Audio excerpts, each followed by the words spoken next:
I'd like to give the floor to Dr. Kim.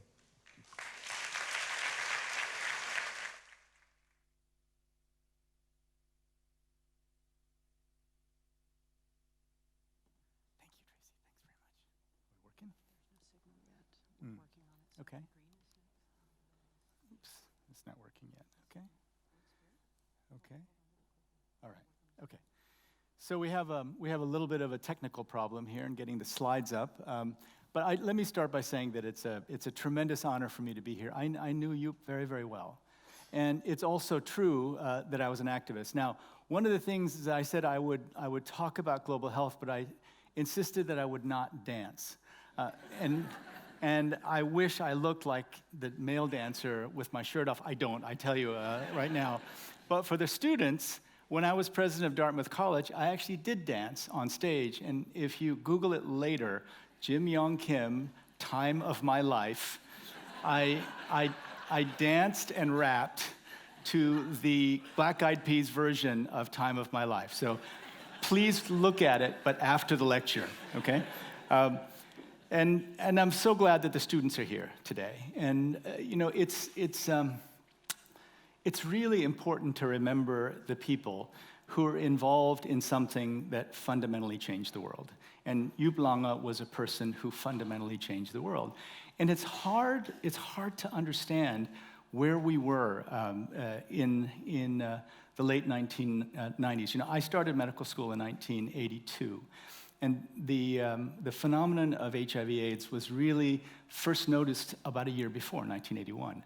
And when I started medical school, we still didn't know what the cause of HIV/AIDS was. We didn't know if it was airborne. We didn't know if you could become infected if you were near somebody. We didn't know if you just touched somebody. And so we had these first experiences with patients living with HIV/AIDS, and it was frightening. We would put on hazmat, basically full coverage, almost like astronaut suits, to walk in there. And so for someone like Joep to have taken this on at an early point in his career, he really was making common cause with some of the most ostracized, marginalized people. At first, they talked about the 4-H club, Haitians, because the incidence was very high for some reason in Haiti, homosexuals, hemophiliacs, and I forgot the 4th H, but heroin users, right? So this was a group of people that were thought of as the most ostracized and despised people in the world. Joep was a huge, huge, huge advocate, and he took that on. He saw around corners. Now, we at the World Bank Group, so I was actually a protester of the World Bank Group. I was part of a movement called 50 Years is Enough.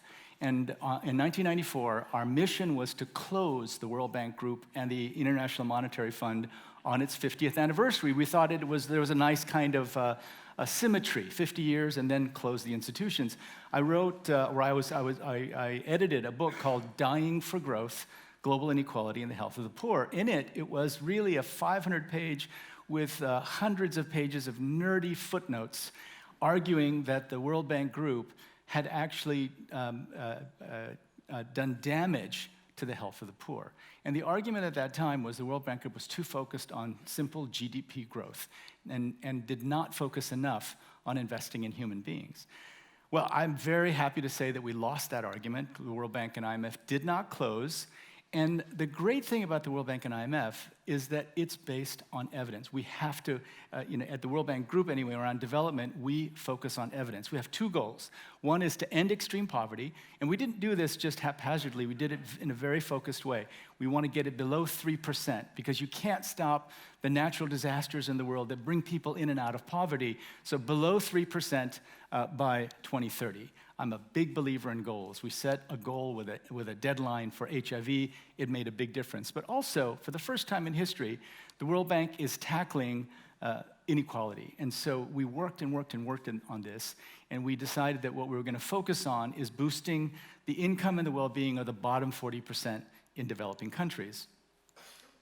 Now, one of the things we know is that economic growth alone, and this was the argument that my group was having with the World Bank Group, will GDP growth alone solve all the problems of the world? And what we know is that it's extremely important. of all the poverty reduction, and it's actually even better than Christian said. Back in 1990, more than 40% of the people in the world were living in extreme poverty, and as of 2015, it's less than 10%. So there's been tremendous progress, a lot of it, frankly, most of it in China. China lifted 600 million people out of poverty, and in China, it was mostly economic growth. But the living standards of the bottom 40% lag behind. We know it's not enough. We know that unless there are programs focused on investing in human beings, for example, without those, we'll never get to the 3%. So the 3%, getting below 3% is a huge challenge for the global community. Good jobs are the key. Now, this is what is worrying everybody. If there's one group of people in the world who've not benefited from globalization very much, it's the middle class in the high-income countries. And so this is what you're seeing. Brexit was an expression of that middle-class disappointment. And you're also seeing a very similar phenomenon in the United States. How do you create those good jobs, especially in a context in which artificial intelligence, robotics, 3D printing, nanotechnology are becoming more and more important? So what are we to do? There is unrest in Europe, there's unrest in the United States, in the most developed countries. There are literally billions of people who want to have a chance to live like everyone else. If there's one thing that's changed, everywhere I go, people have smartphones. And people can look at their smartphones and they can see in front of their eyes how the rich live in the rest of the world. In the highlands of Bolivia, in the slums of Delhi, everyone knows how everyone else lives. I was born in 1959 in Korea. And Korea in 1959 was one of the poorest countries in the world. The World Bank reports from 1960, 61, 62 on Korea. I got those from the archives. And it said Korea was a hopeless country. No way it can grow. They don't have enough Western influence. Their Confucian culture holds them back. The literacy rate was relatively low, less than 20%. Number of college-educated people was less than 10%. Korea has no hope, and they did not even qualify in the early 1960s for the most concessional World Bank loan, the IDA loan. It wasn't until 1964 that they qualified for IDA loans. I immigrated to this country in 1964, and through those years, from 64 to when I went back for the first time to Korea in 1984, of course, Korea exploded. But the bottom line is, everyone in the world wants to have that experience. There's not a country, there's not a people in the world who don't want that experience of going from being one of the poorest countries in the world to having a chance to live a middle-class life like they see on their smartphones. Now, many, many global risks. Christian and others talked about some of them. Economic growth is slowing. Our latest estimate was 2.4% globally. We'll see what happens with Brexit if we have to push down our projections even more. Forced displacement, the most people displaced since World War II. Climate change, and for you young people, I'm telling you, this is very, very real, and it's worse than we thought. Every time we look, it's worse than we thought it was going to be. We thought that the things that we're seeing now wouldn't happen until much higher temperatures. From about September, October until about April, every one of those months was the hottest month on record for that month. What do? We have now become the largest funder of climate change-related activities in the world, and by 2020, we will provide as much as $29 billion a year for climate change. It's real. We can talk about that later. Pandemics. You know, we saw with Ebola that it was too late. The epidemic started in December of 2013. Real money did not flow to fight Ebola until October of 2014. Right? So we created a facility that now will release money immediately for any problem, and it's linked to an insurance instrument and a bond. And this is the thing that's changed most for me. I came into this job, and I have to say I'm still an activist. Don't tell everybody at the World Bank, but I'm still an activist. But here's what I've learned. What I've learned is that finance is incredibly powerful. It's perfectly in line. I mean, you've had this insight about the power of finance before most of us, but it's what I've learned. In other words, there are so many ways that rich people have to make themselves richer. And these things are completely legal, and they work. And what we at the World Bank do more than anything else is we try to use those instruments on behalf of the poor. If there's any, I don't know that there's any greater inequality in the world between the rich and the poor than access to insurance. Everyone in this room, I'm guessing, has free access to health care. 100 million people a year are impoverished because of lack of access to health care and catastrophic health care payments. We put together an insurance instrument linked to a bond. People can actually invest in pandemic response. And this instrument that we put together is the first instrument in history that will release money automatically once certain pandemic triggers are activated, once we get to certain triggers. And so in this particular instrument, it would have released in July.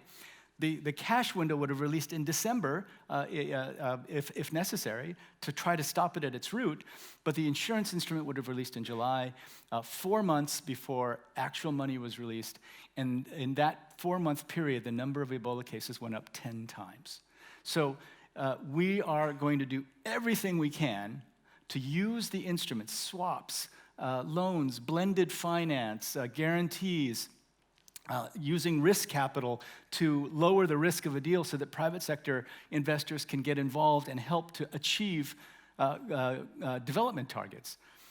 And the other major problem that I'm going to talk to you about a lot today is the crisis of childhood stunting. Stunting is just a proxy indicator that children who don't grow 25 centimeters in the first year and 12 centimeters in the second year, if they're 2 standard deviations below that for their particular country, we say that the children are stunted, but it's really a proxy indicator for poor nutrition, lack of stimulation, sometimes being in toxic environments, but it also has implications for their brain, which I'll tell you about. So, investing in health is really important. I want to thank the Dutch government for supporting institutions. You know, I used to come to the Netherlands all the time. I worked with KNCV, Kitty's here in the audience. I worked with IDA, the International Dispensary Association. In fact, the International Dispensary Association was critical in helping us lower the price of drugs for drug-resistant tuberculosis and eventually for HIV. But we know that it's a driver of economic growth, and we didn't really have this evidence before.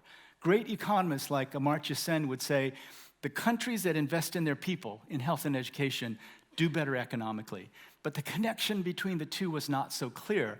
Larry Summers did this study and found that between 2000 and 2011, 24% of full growth, growth in full income, which means growth in GDP, plus the benefits of the extra life years. You put those two together, 24% of that benefit came from better health outcomes. So now we know that there's a direct connection. If you invest $1 in health in a middle-income country, the payback over time is 9 to 1. If you invest it in a lower-income country, the payback can be as much as 20 to 1. We need to continue to make these investments, and I'm going to argue today that these investments in human capital are probably the most important investments that any developing country can make right now to make a difference in their ability to compete in a future economy which we're beginning to have some sense of what it will look like. Now, in order to get to where we want to get, in order to tackle the problems of our time effectively, we have to think differently. Now, one of the things that I did, I've been very interested in behavioral economics. Behavioral economics is a very interesting new field, and the reason it's so interesting is it's questioning fundamentally the assumptions that economists have made, that you know the rational person, that people make decisions in an economy based on rationality is coming under scrutiny. They weigh their choices, they consider all the information, they make decisions individually. Well, this World Development Report, which is our flagship report, argued that people actually don't think like that. People think quickly, they make quick decisions. 2, people think socially. People are deeply affected by the way that people around them think. And finally, people think according to mental models. They have ideas in their head about what they should do or about what the right answer is, and that's how they make choices. Now, let's look at one particular mental model that Joep fought from the very beginning, and this was the notion that treatment for HIV in Africa was impossible. Now, for the young people, I just want you to understand, I'm sure it's hard to get this in your head. AIDS, when we understood it in 1981, was universally fatal. There were a few people who lived for a long time with HIV, very few, but just about everyone died. And so from 1981 until 1996, it was just a nightmare. You just couldn't believe how awful this was, that if you were infected with HIV, it was a death sentence. In 1996, because of great research that was done, really almost forced to be done by activists, and I'll show you a slide of that later, there was treatment for wealthy countries. 1996, HIV transformed from a disease that was an automatic death sentence to one that was really a chronic disease. And I have friends who were infected very early, who became HIV positive very early, who are alive today and doing very well because of the medicines that we, and the treatment regimens that we found in 1996. But for Africa, this was as recent as 2003. This is what people were saying. Just to give you a sense. One of my colleagues at the World Bank did an article. He was a journalist, and he talked to the head of USAID. Let's just be frank about it. And this person, the head of USAID, said that Africans don't know what Western time is. You have to take these drugs a certain number of hours each day, or they don't work. Many people in Africa have never seen a clock or a watch their entire lives. And if you say 1 o'clock in the afternoon, they do not know what you're talking about. They know morning, they know noon, they know evening, they know the darkness at night. So some African government officials said, well, that person visited us, several months ago, and the only one who was late for every meeting was him. This is what passed for policy. We had a life-saving medicine, and some of the people who I respect most in the world in the global health field were saying, treatment's not going to be possible. All the 25 million people in Africa who we think are living with HIV/AIDS, I'm sorry, but you're all dead. So along with Joep, and I have to tell you, there's a lot of revisionist history going on. Everyone now remembers themselves as an AIDS activist advocating for treatment. That was not true. Joep was one of the very few scientists who was out there saying that we should treat everybody very early on. And it was the activists more than anything else, but we had experience. I was part of an organization called Partners in Health, where we started off treating HIV the minute there were drugs available. We just scraped together pennies. We got drugs from voluntary organizations, and what we saw was the same miraculous Lazarus effect, we called it, of HIV treatment in developing countries. And so we were convinced, and working with IDA, the International Dispensary Association, I had learned that the actual cost of manufacturing these drugs that were on sale for $12,000 to $13,000, $14,000, $15,000 a year, the actual cost of manufacturing was nothing. The reason they were expensive is because they were still on patent. So we said, well, then there's no reason why we can't get around these patents and provide these to everybody. But the problem here, and what you see on this screen, is the mental model was that it's too complicated. It's just too difficult.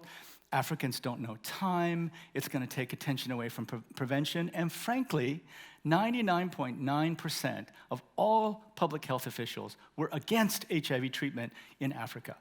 99.9% of all public health professionals were saying to the 25 million people in Africa living with HIV, you are dead. Now, it's hard to imagine. How can that have been? Young people, you're sitting there, well, come on, how could that have been? That's exactly what the situation was. It was the same for drug-resistant tuberculosis when we started treating that in developing countries. Kitty remembers that very, very well. It was the same for that situation. And so we felt our inspiration was not being rational. Our inspiration was not being reasonable. Our inspiration was that in every generation, you have these issues that you have to understand are going to define your generation. If we had let 25 million people in Africa die first, we would not have had 5 to 6% growth rates in Africa over the last 10 to 15 years.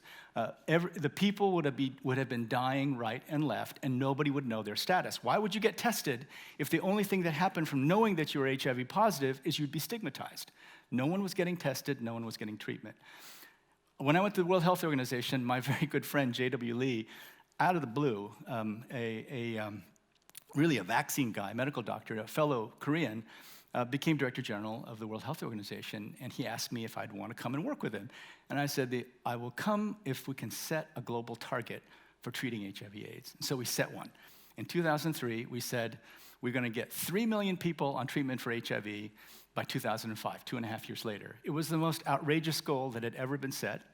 And when we set that goal, it wasn't just that people were saying, well, that's nice, you guys are being ambitious, that, we'll see if we can get there. That's not what happened.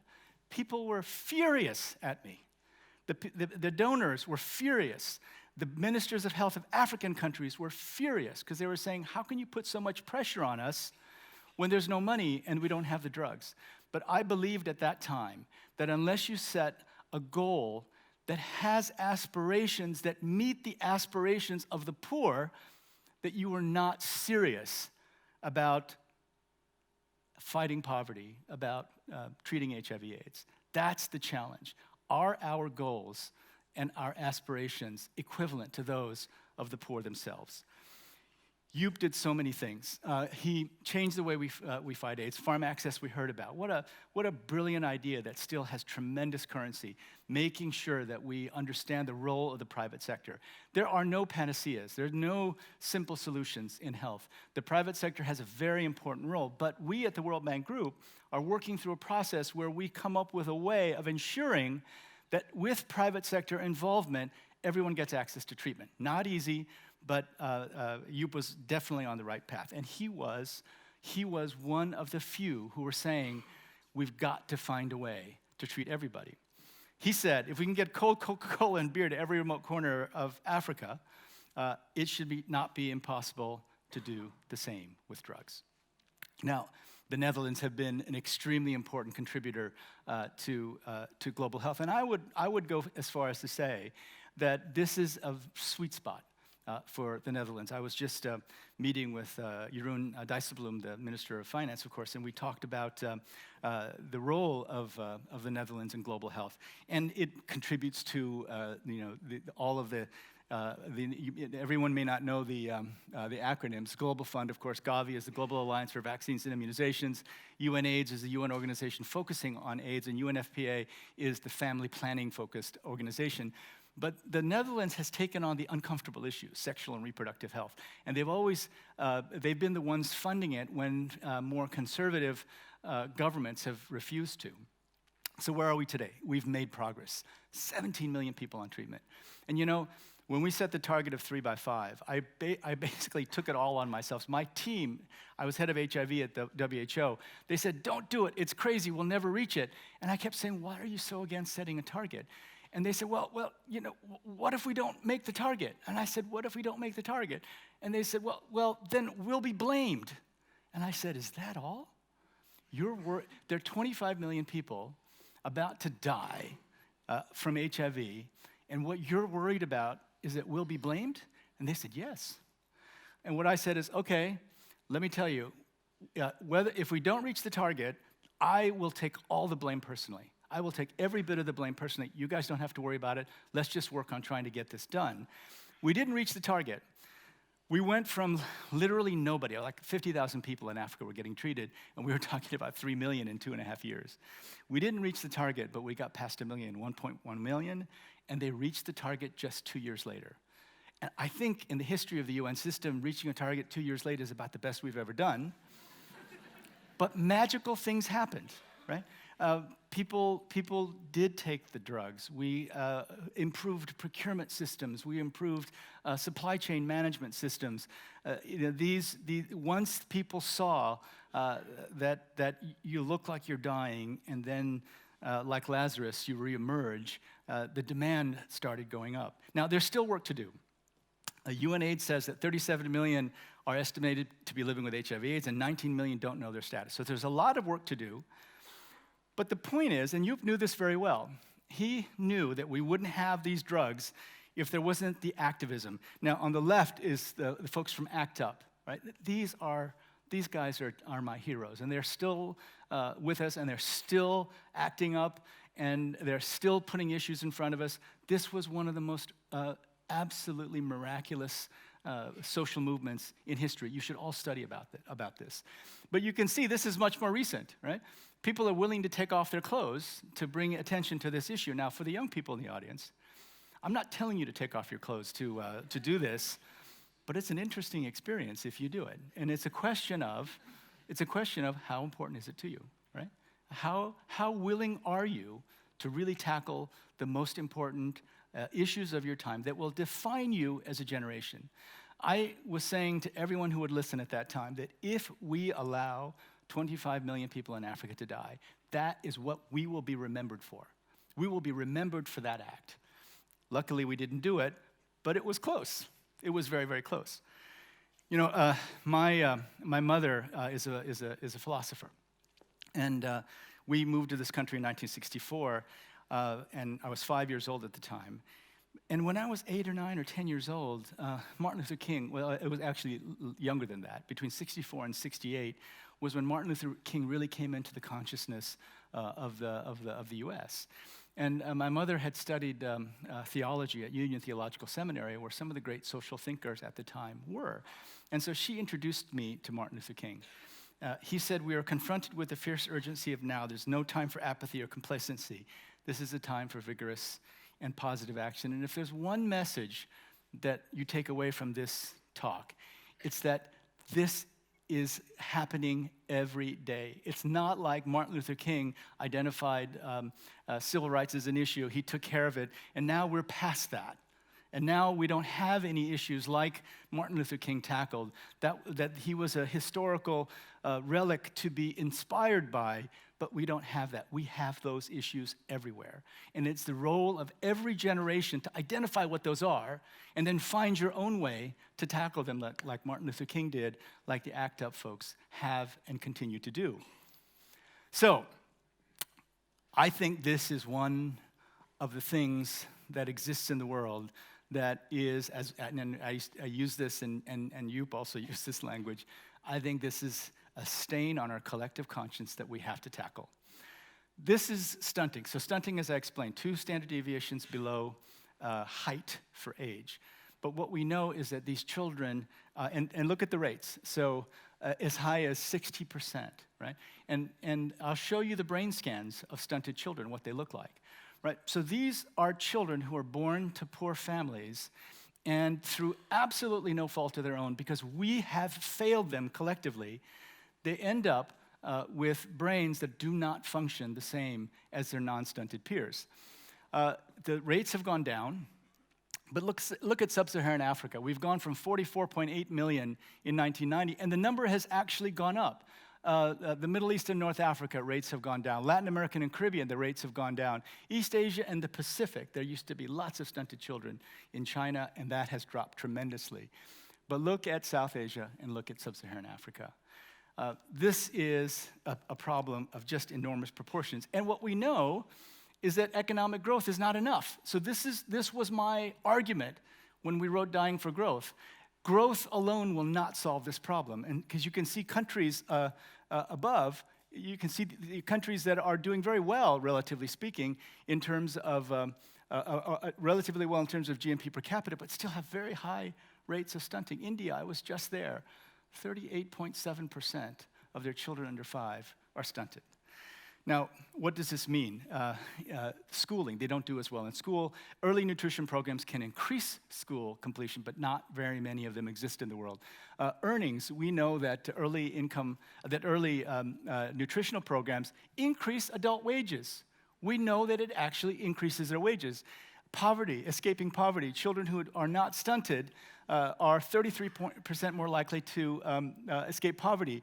And in terms of the economy, it can increase real GDP by 4 to 11%. So these are real numbers that we've studied, but still, we're not doing enough. And I have to say, I'm as guilty as anyone. I have not. It's only been recently that I've really taken this up, and it's part of it is that this is the cover to a book called The Fourth Industrial Revolution that was written by Klaus Schwab, the person who runs the World Economic Forum. And in it, he says that the future is going to be, that the fourth industrial revolution is the third industrial revolution on steroids. It's not only is it going to be digital, but it's digital, it's going to be related to nanotechnology, 3D printing, artificial intelligence. And in order to compete in the economy of the future, you're going to need to have as many brain cells collectively as you possibly can. Everyone in your economy has to be digitally competent and has to be able to learn for their whole lives. At one point, one of my colleagues at Dartmouth told me that they did a survey, and after 5 years out of graduation, 40% of the graduates had jobs that did not exist when they graduated. Right? So this is a fast-moving culture. And the other thing that we began to realize is that agriculture is becoming more capital and technology intensive. Light manufacturing is becoming more capital and technology intensive. Minister Dijsselbloem told me that there's the phenomenon of reshoring in the Netherlands, that light manufacturing that had gone to emerging markets is now coming back because it's more capital intensive and more technology intensive. So in other words, it doesn't even create a lot of jobs in the Netherlands, but it definitely takes jobs away from developing countries. So if low-skill agriculture and light manufacturing, making T-shirts, is not available as a path to economic growth, a path which Korea followed, a path which many countries followed, including China, then what are people going to do?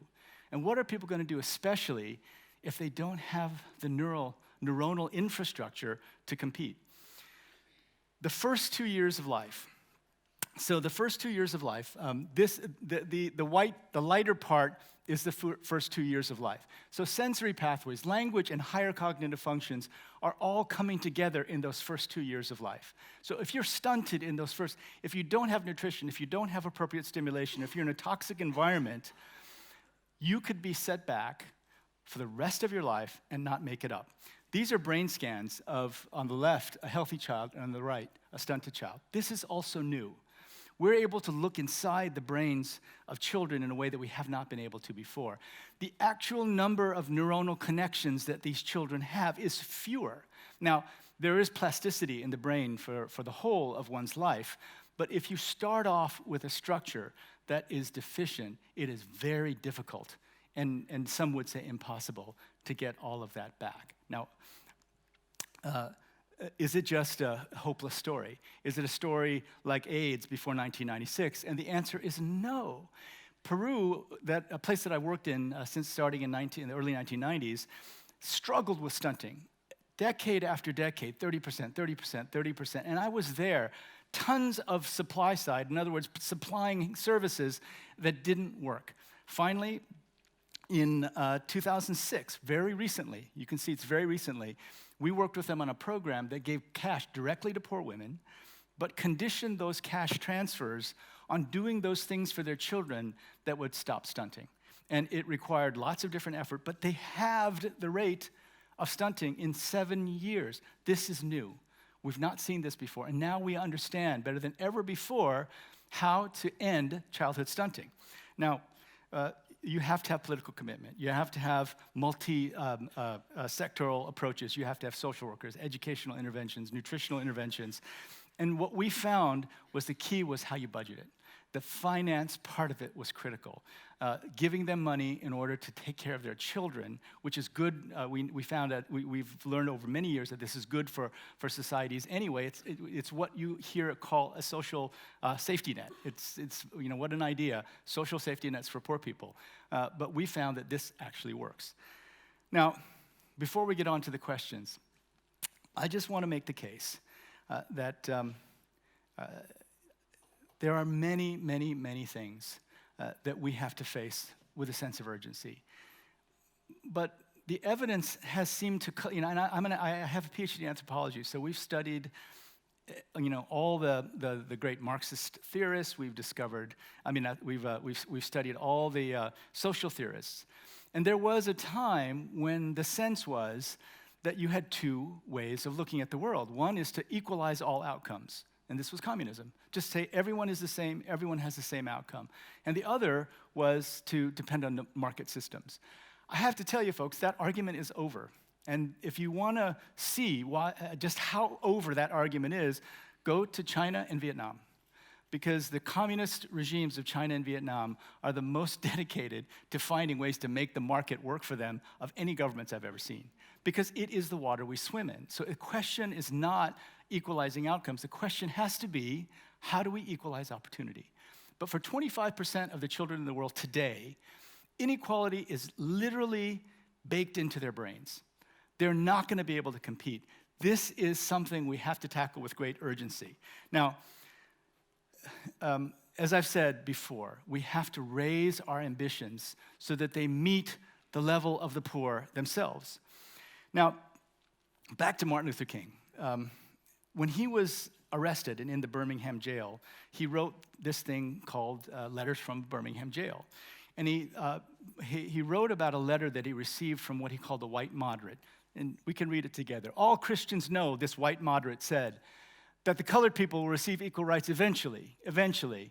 But it is possible that you are in too great a religious hurry. It has taken Christianity almost 2,000 years to accomplish what it has. The teachings of Christ take time to come to earth. To which Martin Luther King responded, such an attitude stems from a tragic misconception of time and a strangely irrational notion that there is something in the flow of time that will inevitably cure all ills. Actually, time itself is neutral. It can be used destructively or constructively. More and more, I feel that the people of ill will have used time much more effectively than the people of goodwill. We will have to repent in this generation, not merely for the hateful words and actions of the bad people, but for the appalling silence of the good people. What will we have to repent for? I tell you, as a medical doctor, president of the World Bank, lending this year $60 billion, I will have to repent for not tackling this problem of childhood stunting. I will have to repent for not tackling the problem of climate change. You know, I have a 16-year-old and a 7-year-old son. And my 16-year-old was in the back of the car, and he was saying, Dad, did you read about what's happening in Miami? Water is coming through the limestone. Miami's going to be underwater. You know, climate change is terrible.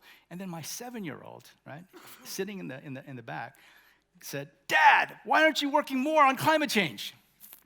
Good question. Good question. This is going to get worse before it gets better. And I think that what Martin Luther King put in front of us is more relevant today than ever. What are the things that we will have to repent for if we don't tackle them? Take your pick. There's so many of them. Learn how to do something really effectively. Get a skill, and then go after these problems with everything you had. Joep Lange said, nothing is impossible, especially if it's inevitable. And the things that looked impossible, like HIV treatment in 1996 and 2000, even in 2003, Joep could see that eventually everyone will say that it's inevitable that we've treated people, because we can't be the generation that lets 25 million people die. We want to be remembered as a generation that insisted on HIV treatment. That's what Joep Lange was. That's what we will always remember him for. We will always remember him for being a scientist who thought about the private sector and the public sector, and who insisted that all humans were in fact humans. And that there is a very high cost to not acting on issues that are right in front of you today. Thank you very much.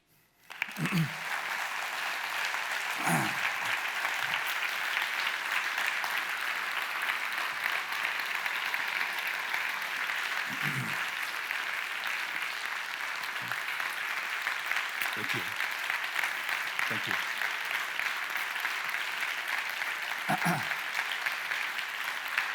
Thank you. Thank you. Thank you. Thank you. Thank you. Thank you.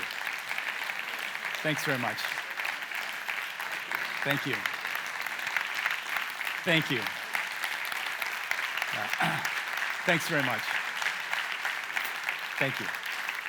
Thank you. So,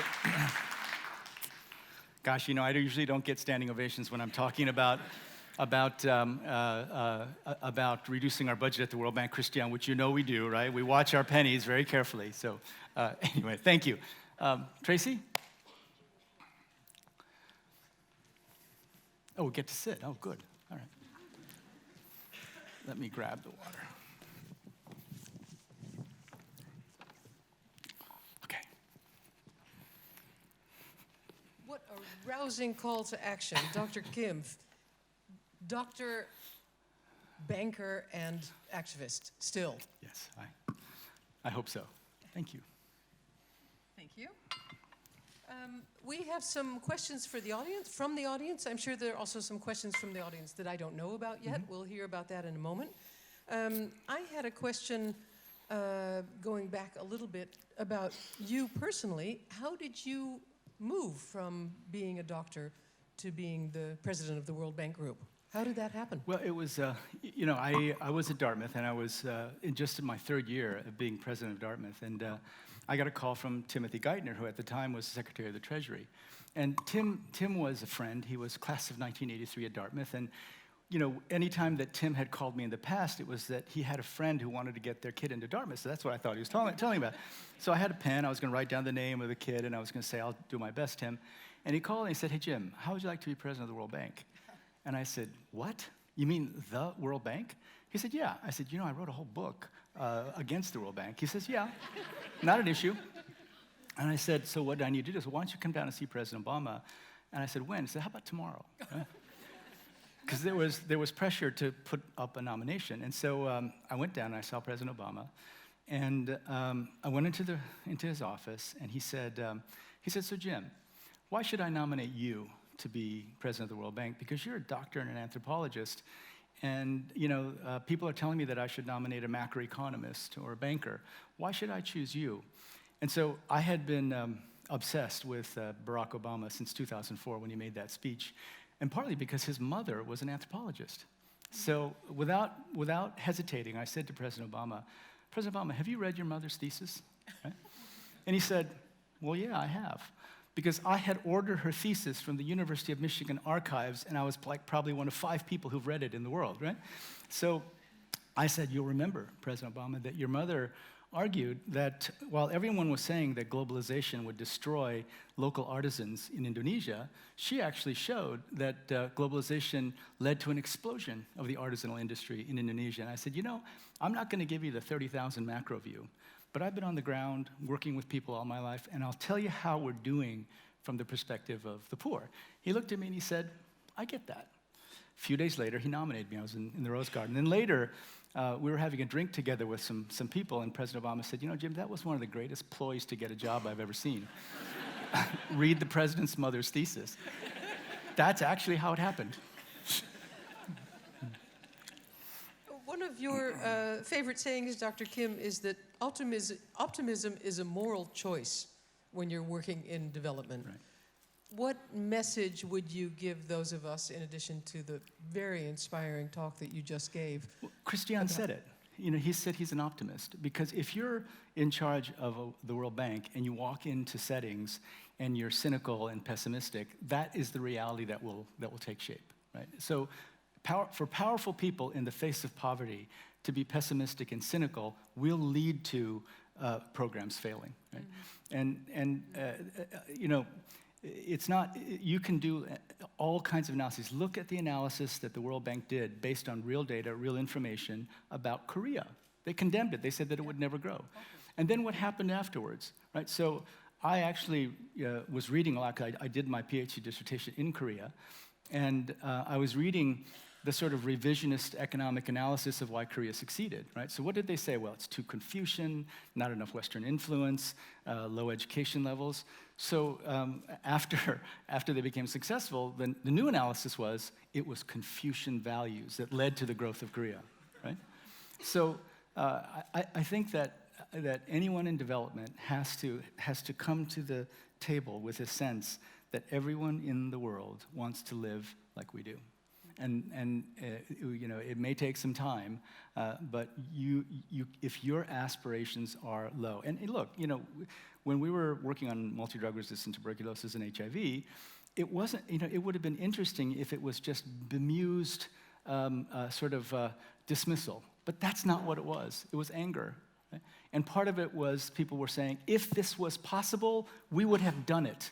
What the hell are you saying? Are you saying that you're more moral than we are? And these are the kinds of arguments we had around HIV treatment, because they were saying, it's not possible, it's not possible.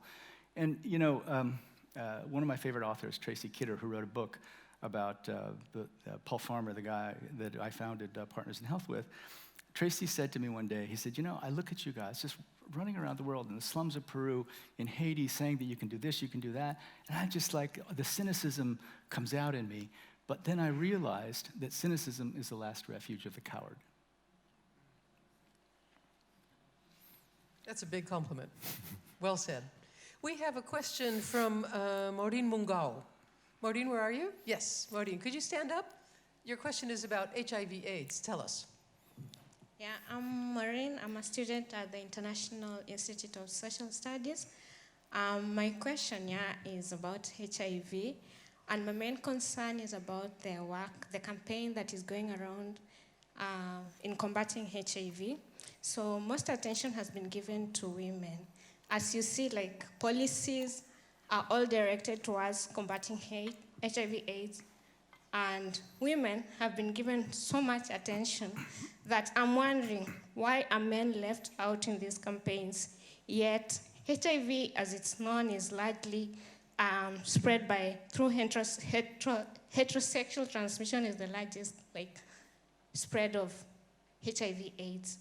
And as you see, that is, okay, according to the documentations, women are given the attention because of their vulnerability to HIV. But then again, when you look at the mortality rates of men are higher than women. So what is the World Bank doing to help the men in combating HIV/AIDS? Well, so let me put it this way. I haven't heard this before, that men are being ignored. But it would be like the first time in history that that's the case, right? And so I don't mind that we're making a preferential option for women, as it were. But I'm not involved in direct HIV planning. We do provide some support for countries that ask us for it.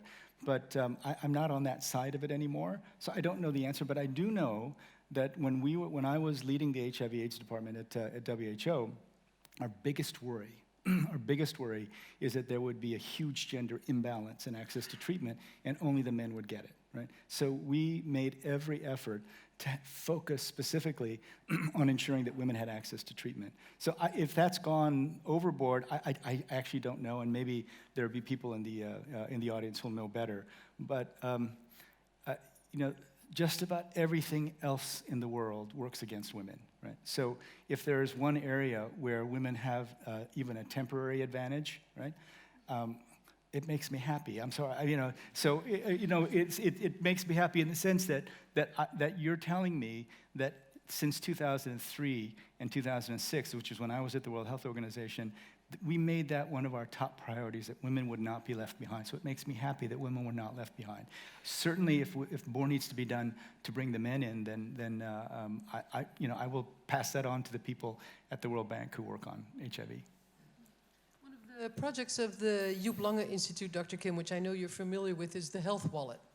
It's a digital wallet in which the patients themselves can put money for their health care, which is also matched. It cannot be used for other purposes. It's a fascinating new use of technology. And that's why I wanted to go to Ugo Moruzzi. Ugo, tell us your question. Oh, first of all, I want to thank you for the inspirational speech or the presentation you gave. But my question was about the fact that you mentioned that the fourth digital revolution could actually cause problems for people to get equalized opportunities. And my question is actually if technology could help actually reach people who are not treated by the public health systems by using actually technology. What is your opinion about that?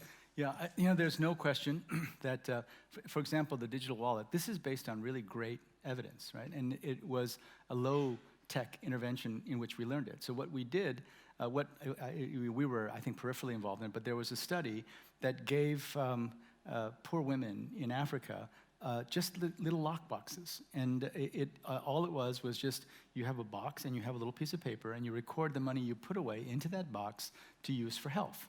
And that made a difference. In other words, the use of bed nets for malaria went up with a very simple innovation. So this wallet, digital wallet, it makes perfect sense. Now, one of the things we've also learned, and again, it's a gender equality issue. One of the things we learned is that if you give conditional cash transfers to men, a very high proportion of those projects fail. But if you give it to the women, a very high proportion of the projects, almost all of them, succeed. So, and it's crazy, and this is what I mean by gender equality, because we make that mistake over and over and over again. We start by giving it to the men, and we learn, oh gosh, it's better to give it to the women. We've known this for 3 decades, but we keep making the mistake again and again. Now, one of the things that is very interesting is in India, more than 1 billion people have been registered with biometric identification. 12-digit number, 10 fingerprints, 2 iris prints. And so all it does is that it says the person who brought this 12-digit number in and gave you that fingerprint is that person. So you link that to accounts, and you can move money directly to poor people instead of going through the layers of the Indian administrative service. So I think there's no question that we can use technology in very important ways. But the fundamental question still remains, what are they going to do? What kind of jobs are they going to do? What is economic growth going to look like? Are they prepared for competition in what will certainly be a much more complex, much more digital economy? And we have to take that on. So in the meantime, use every single kind of technology to help equalize outcomes. I think in education, there's so many online systems that are in fact better than most teachers. I mean, one of the things that we heard at Dartmouth was that eventually, probably 2 people will teach the whole world calculus, because calculus is hard to teach. And there are going to be people who are just better at it than anyone else. Sal Khan, I mean, I do Sal Khan Academy videos myself, right? My kids use them. He's one of the great teachers that exist in the world. And he didn't start off as being a teacher. So I think there are ways of using technology to help, but it doesn't solve the question of what are they going to do. We have a question from Grietje de Boer, which I think is very relevant for our talk about the role of the private sector. Hello, I'm Grietje de Boer. And my question is, why are innovations in healthcare so slow to enter a market, and what can we do about that? That's a great question. So that's actually what I was doing. That's the problem I was focused on before I went to the World Bank. Because in the United States, for a new health innovation that is proven, that's on the market, to reach the majority of people in the country, in the United States, it takes 17 years, right? So even in the United States, innovations are slow to spread. And it was even more pronounced in developing countries. So my theory, and it's still what we're working on, is that we needed a science focused on implementation and delivery. In many ways, it's what the Joep Lange Institute does, tries to find ways of taking the things we already have and delivering them better. Now, the structure of academia is extremely prejudiced against that kind of research because it's too pedestrian. Trying to figure out how to make sure that everyone uses a certain new medicine for cardiology. ACE inhibitors, a particular kind of medicine that we found had tremendous impact in patients with congestive heart failure. It should have been used everywhere in the United States immediately, but it took 15 years for everyone to really use it, right? So how do you, if that's the case in the US, how do you make it better in developing countries? So I started something at Dartmouth called the Center for Healthcare Delivery Science. And these are fashions in academia, right? Right now, the fashion in academia is everyone needs to do molecular biology research.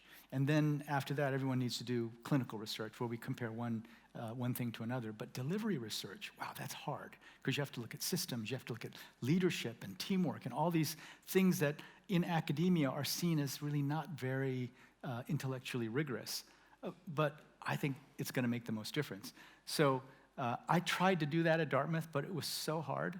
And so now at the World Bank, we formed global practices that their job is to find the best innovations to tackle problems all over the world and then spread them, right? So the Peru example I gave you, right?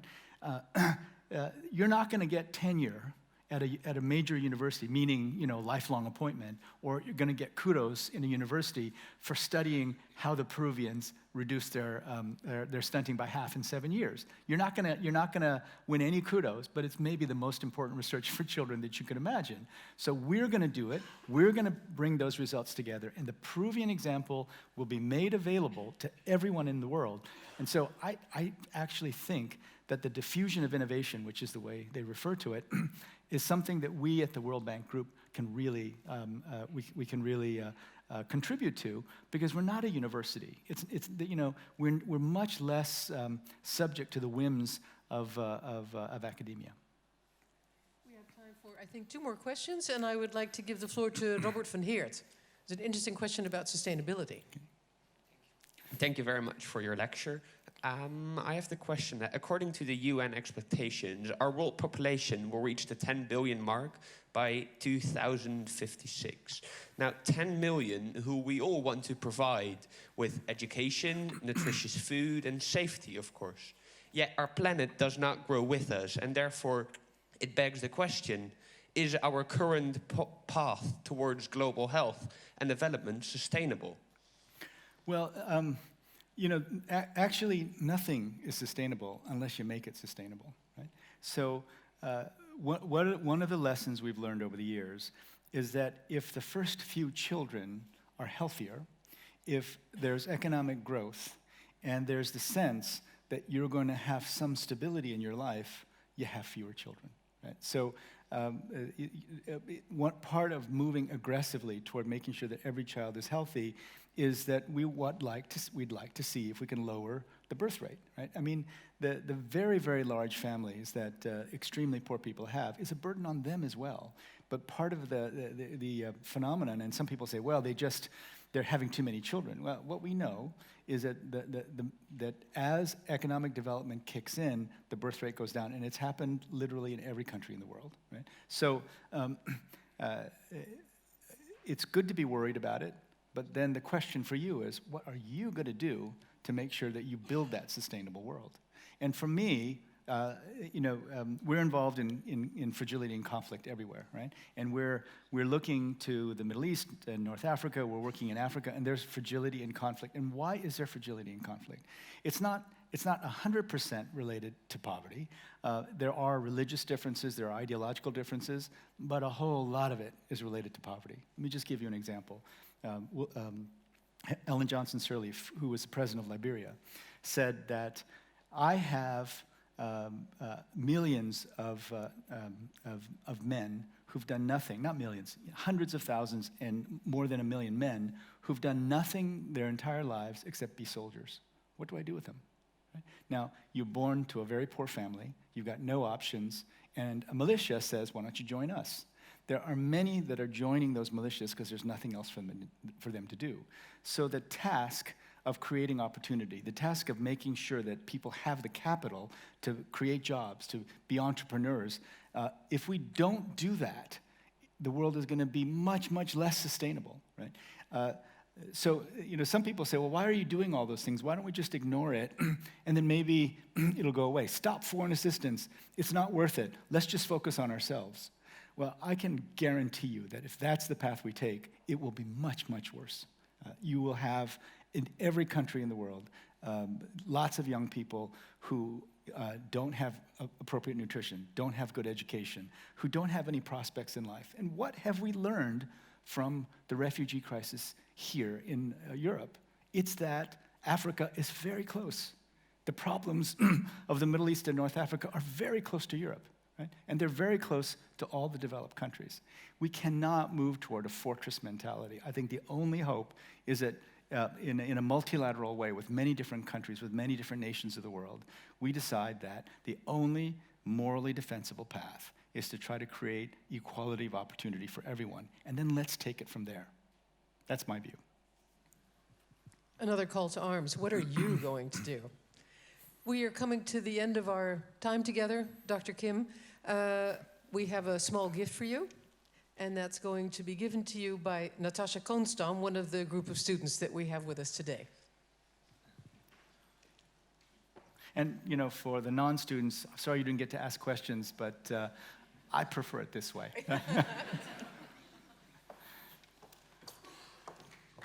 Thank you. Thank you. Thank you so much. Thank you. Thank you. Thank you. So, Natasha, what is your takeaway from today? It was so inspirational. So, Oh, yeah, thank you. I can say for all the students and for all the people here, I think that you're such an inspiration, and I hope to receive a call like that to become the director of the World Bank, of course.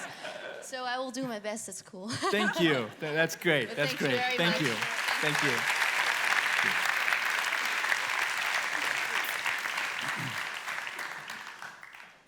We've come to the end of our event. I want to thank the Joep Lange Institute for making it possible to host Dr. Kim for the Joep Lange lecture. I think this will remain with many of us for a long time. Please allow rows 4 and 5 to leave first. And it remains for me only to thank you myself from the bottom of my heart for this inspiration. Thank you so much. Thank you. Thank you.